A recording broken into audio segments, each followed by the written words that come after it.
Hello, welcome to School Matters. Thank you for joining us for this edition. Our guest today is Ginger Jackson, and she is the Chief Technology Officer for Cleveland County Schools. Thank you for being here, Ginger. Thank you for having me. We're excited to talk a little bit about some technology with Cleveland County Schools, but if you don't mind, just introduce our viewers to yourself, tell them a little bit about your background and your education, if you don't mind. Not at all. I've been with Cleveland County Schools now for 20 years, and I started, right at merger between the three school districts, really. Did a different role and then moved into technology about 12 or 13 years ago, and Chief Technology Officer now, and it's fun. It's been a ride. It's a great place to work.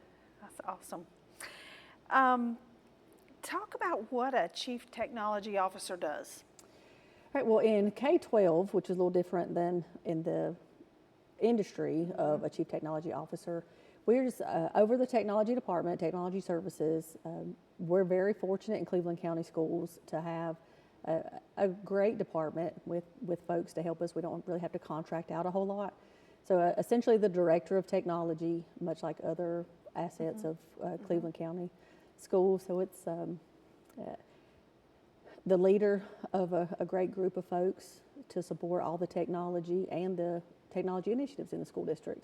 Talk about, you mentioned your staff. Yeah. How many do you have? Talk a little bit about them. We're so fortunate. I love our administration and school board support us so much, but we are a team of 20, and that's we have technicians at our 4 traditional high schools, and we have 5 road techs, Okay. 3 network folks, some security people, lead system engineers. We also house the school system student information side of it, so Power School currently.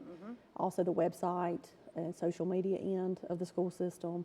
Instructional technology falls under there too. So we have a great team, and it's interesting every day as we support not just the infrastructure but the instruction of Cleveland County School students. I'll ask you this question, and you may not know, but I'll throw this one out there at you. It's all things, you've got desktops, iPads, Chromebooks for students, MacBooks for teachers. Any idea how many devices are out there in Cleveland County Schools? Oh gosh, okay, so if we count the devices for our students and staff, we are topping 16,000. Oh my goodness. And then if you throw in our copiers, the access points, the servers, the switches, the technology falls from staff clocking in all the way, to security cameras, even buses. We support buses, the GPS and security systems, the security cameras on the buses as well now. So we're everywhere. It is. It and so truly is. I think if we were to count every single device that we touch, we're probably 25,000 components. That's amazing. But you're exactly right. It's everywhere. Every aspect of our jobs. There's some technology involved. So talk about how you got started. How did you get involved and interested in technology? Rhonda, I'm not going to tell you how old I am. Back in the 90s, I took a class at Crest High School with Bryson Jones, computer programming. And as a 17-year-old, fresh out of high school, what do I want to do with the rest of my life? I had no idea. And as I was looking at what colleges offered, it jumped out at me. I absolutely loved that class.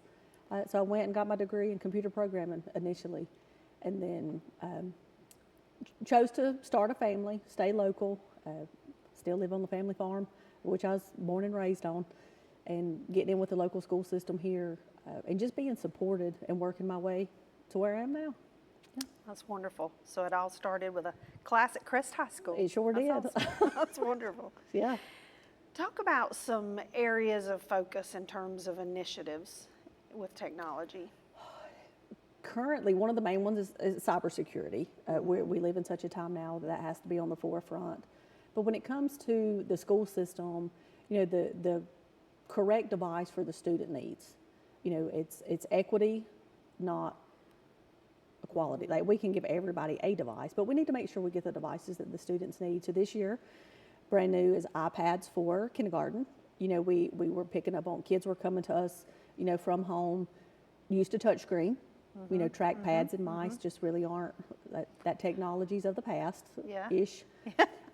So I'm very excited to see how the iPads go in kindergarten district-wide this year. And then also, we just finished a huge infrastructure upgrade this summer. I cannot give enough credit to the team, to the contractors we worked with, but we upgraded every single access point in our district to the increasing our infrastructure, the bandwidth, being able to support how much is reliant on technology to keep Cleveland County schools continuing to prepare the students for the future. A lot of your team's work is about helping teachers. It is. To bring that technology in their instruction. What advice or what words of wisdom would you share with teachers as they face challenges in using technology? Well, the word that comes to mind right now, as we are literally the first day of school while we're having this conversation, is patience. Yeah. There's a lot out there, and while we are fortunate with our team of 20, we can't be everywhere immediately. But really, just understand that technology is going to fail, and it's okay. Have a plan B, and just know we'll get there. We'll get you fixed. We'll help you out. Take a deep breath, and just it's nothing you're doing.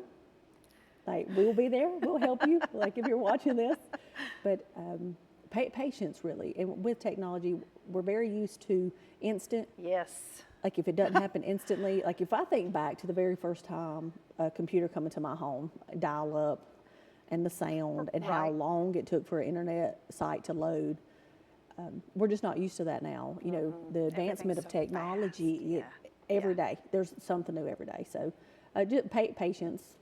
That's good advice. Very good advice. We'll talk about this summer. You know, a lot of people think, okay, summer school's out, nobody's in schools, but oh boy, your team certainly is, and they're very busy. Yeah, so I love when people ask me, well, what do y'all do in the summer? Everything, because everybody's out of the buildings, we can actually get everywhere. As I mentioned before, this summer we had a huge infrastructure upgrade that we worked with. So our secondary schools, we replaced fiber, we upgraded fiber. I could get technical. Went from 60 to the 50 micron between closets. So not just are we 10 gig to our schools in secondary, we're 10 gigs between closets. And that's amazing. Every access point, we went to larger, they'll support more clients, larger bandwidth because the technology is so heavy in our instructional spaces, and testing has went online. So we have to make sure that we can support every student testing online on a device with what options they have there. We do Chromebook cleanup, repairs, power saving. You know, so we have a team that goes around to every single school, touches every single Chromebook. We have switched our management systems on our iPads, tablets. So every tablet had to be touched this summer as well to get updated for that new MDM. Oh God, it's a lot. So many. Oh God. Hired a few people. We unfortunately had to replace a lost team member that was very hard for our team to go through, but we are fully staffed now and hope to be able to continue what we had when Chris Black was with us. Yeah. That was a loss for sure. You mentioned earlier cybersecurity, and we hear a lot these days about cybersecurity. Some people may know what you're talking about, some people may not, but talk a little bit about that and what role that plays in your work day to day. Well, I can't tell you too much because it wouldn't be very security if I told you our secrets. No, we have to have layers and layers of protection for bad actors who try to, and K-12 is becoming a target. I mean, you see it on the news. I mean, we ourselves, we were affected with the CrowdStrike, the most recent. We work with our state partners, the North Carolina Department of Public Instruction, MCNC, NCREN, the task force, the CISA, like the experts of the field. We have protocols in place. We have incident response plans created. We have stricter requirements on our machines where staff don't have the ability where they could accidentally click on something and it install.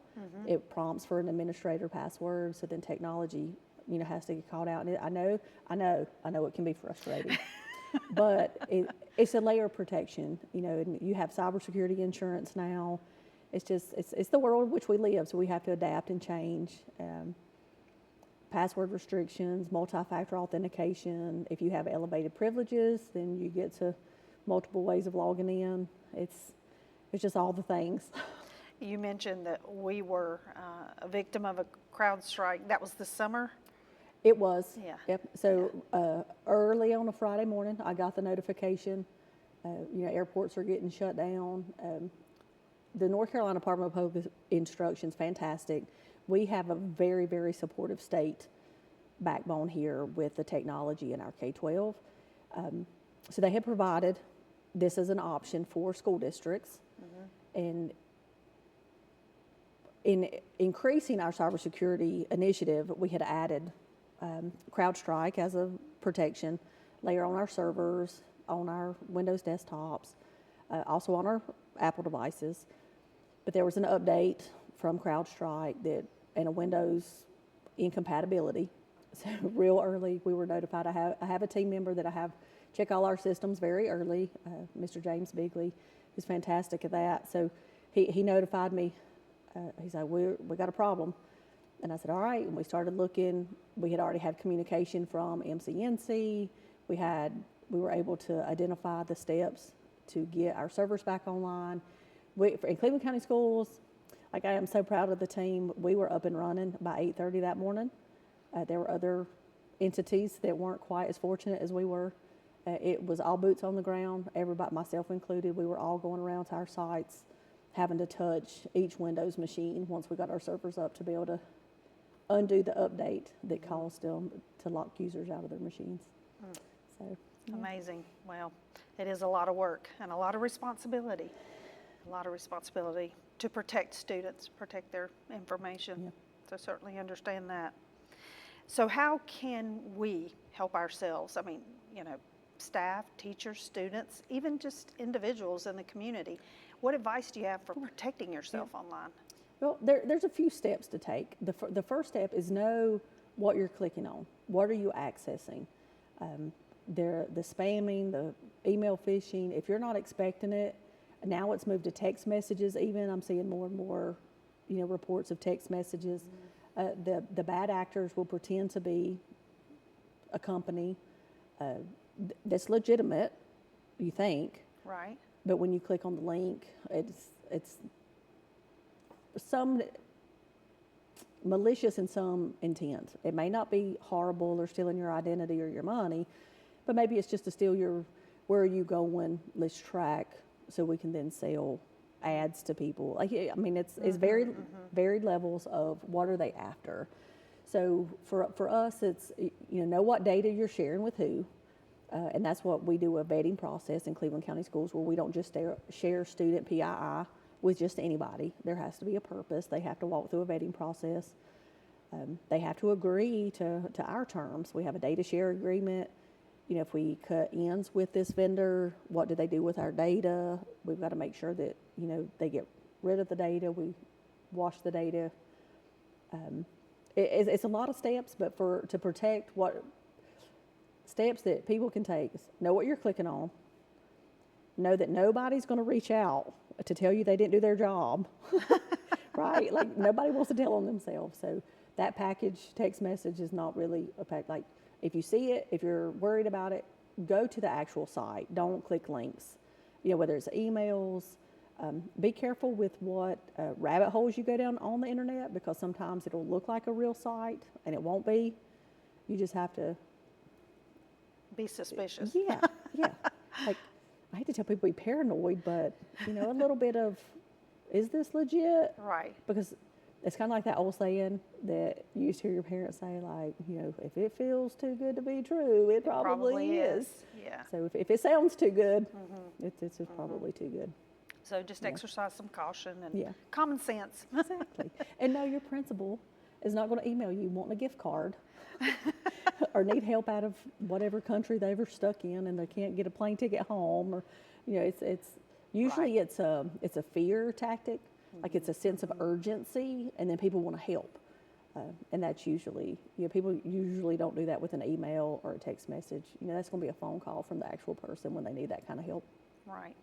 Very good. Well, that makes sense. You mentioned earlier that your department handles the website, the Cleveland County Schools website, social media, our online presence, Cleveland County Schools online presence. So talk about the focus and the purpose of that communication. We're currently working on undergoing a rebranding with that, and that focus, and Chad Terry is our webmaster and our social media guru. He's got some skills, I'm gonna say that.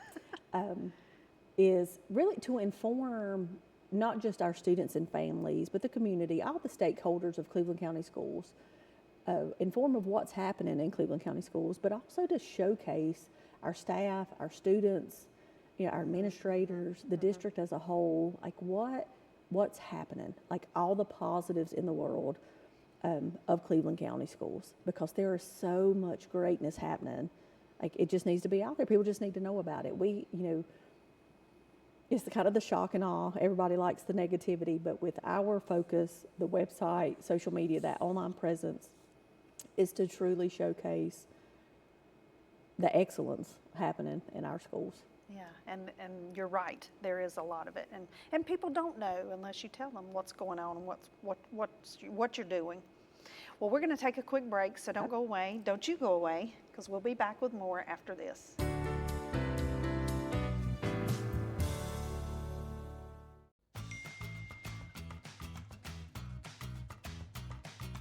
Probably not. I have to study for my exams next week, and my dad would kill me. I can't make it. I've got a big game tomorrow night. I want to make sure I'm in good shape. No, I'm good. I don't want to get in trouble. My parents would kill me. Nah, I gotta fill out scholarship applications. Everyone has at least one good reason to stay away from drugs and alcohol. Find your reason today and get back to enjoying life. The only prediction I'd make is I'd be pretty willing to bet I won't be doing it in 20 more years. My question is, where's our residual checks? 144 have taken Republican ballots, and Wes and 2 others have taken Libertarian ballots. Pravda, however, PBS, however. Wes. Well, what? Ladies and gentlemen, let's get ready to rumble! Hi, I'm Deb Harden, host of For Your Information. The goal of our show is to educate and entertain you about all things pets throughout Cleveland County. We have various guests joining me each month to talk about dogs, cats, pigs, whatever kind of pet you can think of. Also each month, we will be joined by some furry friends looking for their forever homes. For Your Information each month, right here on C19 TV and online at www.c19.tv.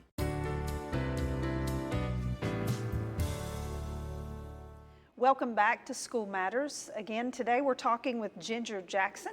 She's the Chief Technology Officer for Cleveland County Schools. We've talked about a lot of things, technology. I'm still amazed that there are at least 16,000 devices in Cleveland County Schools.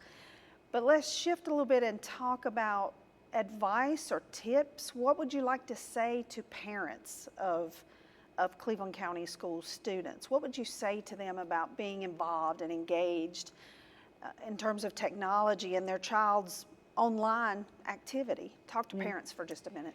Well, so as a parent, this is really, it's a passion of mine, knowing technology, understanding it, and then the households that don't communicate. And the conversations can get very hard, but there's a lot of access that's scary. Giving your students the appropriate devices at the appropriate age. There are reasons platforms have age limits. Pay attention, read the privacy policies, know what your kids are accessing. There's parent controls on if you're going to offer cell phones, especially under the age of 13. There are parent controls. Use them, research them. There's YouTube it, Google it. That's what I did for some of it. But be present. And it's hard, especially in today's time. And then like the kids, the communication, what I saw, and my daughter's 19, in college now, but what we, my husband and I witnessed, with her growing up and access to technology. I mean, I was a computer programmer, so I wanted her to understand devices and computers as well, but it was screen time. And you've got to think, even a TV is technology now, and they're smart TVs, and the gaming consoles, most of those have access to the outside world. So you have to really be dedicated to being a parent. I mean, it's hard, and I see and hear and talk to parents, and I help parents. Friends of mine will reach out like, what do I need to do? And it's conversations, do a phone check. Like you're paying for the cell phone and you're letting your child use it. It's your cell phone, you're just letting them use it. It's like, so when you think about things that way, it helps a little bit. But it's hard, but when it comes to school, just be involved. I mean, ask questions. Sometimes you just, ask a question and it'll lead to a good conversation. Participate in the school activities, attend the parent nights. Like we hope to have a focus this year on more of that kind of stuff. We worked with Title I and Dr. Jason Parker, and we had a cybersecurity specialist come out and talk with parents at the Title I Parent Advisory event, and it was very well received. So it's like more of that. Right. Because people don't know what you don't know. That's exactly right. And in the community of what we have, I work with grandparents who are raising their grandchildren, folks who didn't grow up in the age of technology, who have no idea, and just enlighten them on what's available. And you really have to, you have to set expectations, and it's scary because with expectations, there has to be consequences behind it, or that your expectations kind of not valid. But it's communication. So like my tip for parents is to communicate, whether it's about school or about home and devices and technology. And some of the conversations are very, very hard. The topics are hard. And the older your child gets, the harder the conversations are, because there's people out there trying to do bad things. So you have to be cautious. But not all technology is bad. It's great. You have access to outside of four walls. You can learn so much. Technology gives us worldwide information at our fingertips, but you just have to be very cautious as how online are you, and what information are you sharing, and with whom are you sharing it. That's very good advice. Very good advice, because you're exactly right. Parents didn't grow up, some of them, nor do they understand exactly what their students have access, or their child has access to. So that's very good advice. So you mentioned your own child, your own daughter. So not only are you an employee of CCS, and a team member, but you're a parent. So talk about that experience and what you experienced as a parent. Yeah, so multi-generational Cleveland County School here. So both of my parents, I had a Kings Mountain and a Crest parent. I and my husband were both Crest kiddos, and then our daughter also Crest. So it was amazing, but we took advantage of opportunities. And I think that is one thing, like a lot of parents just don't know what is out there. And read the papers that come home in your kids' folder. Sign yes, they did good. It takes effort, but we had a great experience. Our daughter, we allowed her to dabble in different aspects, take different CTE courses, figure out what's a passion of yours, what do you like, and she succeeded. She did a great job. FFA, I can't even speak enough of that program and what it did for her, and she just hung up her blue jacket for the final time at the state of North Carolina level. Oh, right. That's right. She went on to be a state officer. She did. While she was in college, and she's a student at NC State. Yep, North Carolina State University, second year in agriculture education. So she will be joining a K-12 family somewhere. I hope it's Cleveland County. Yeah, I do too. She'll be in the ranks of education. I will support her whichever school system she ends up in. But agriculture education, very good. That's wonderful. Well, talk about the best thing about your career, the best thing about being on Team CCS. The best thing about TCMC is the relationships. So not just the relationships within technology services, and I call us a family, you know, and I think I spend more time with CCS than I do my own family. But it's the relationships. You're able to build relationships with not just who you work with, but who you go and help, you know, who you go support, even the students. Today I made rounds to different schools for the first day of school. You know, got to talk to different students about what are they looking forward to this school year. And I did. I had one little girl who said the technology, the devices, it kind of warmed my heart a little bit. You know? I'm mean, sure. That's my passion too. So, and that is the thing. You know, females in technology is growing. You know, when I came through, I was the only female in any of my computer Classes, programming, yeah. networking. Yes. So seeing that, you know, I would love to see that grow here in Cleveland County Schools too. But I would definitely say the relationships. Yeah. Yeah. Good. I agree with that too. Any last words you want to share or thoughts you want to share? We've touched on a lot of different things, but is there anything else you'd like to say kind of to wrap things up today? Well, I want to thank you for having me here to talk about technology and all things Cleveland County Schools. It really is a great place to work, and it's a great field to be in. For students who may be watching this, if you have a passion for technology, follow it. If you have questions, reach out. Parents, communicate, like talk to them. Like, it's not easy, you know, but it's doable. And for the community, like, just continue supporting Cleveland County Schools. We are doing amazing things. We are cultivating excellence. And be careful online. I mean, be careful with what you're sharing, with what you're clicking on, with all the things. Like, just educate yourself a little bit and just trust your gut. Most people have that sense there, you know, where, you know. Good. Sometimes just don't. That's my favorite saying to people. Right. Well, yeah, if you got to question it, then just don't. That's right. Just don't. That's right. Like, if it doesn't feel right, just don't. Reach out, ask questions. Absolutely. I would love to answer questions versus cleaning up a problem later. For sure, for sure. Well, Ginger, we thank you for coming on the program today and for talking to us about your team and what you do for Cleveland County Schools, and we appreciate the wonderful job that your team does. Well, sincerely. Thank you. We try hard, and customer Yes, you do. service is at the top of our list there. So we're You do awesome. Yeah. Great job. we love our job. Thanks again. And thank you for joining us for this edition of School Matters. School Matters is a production of the Communications Department of the Cleveland County School System. For additional information, visit our website at www.clevelandcountyschools.org.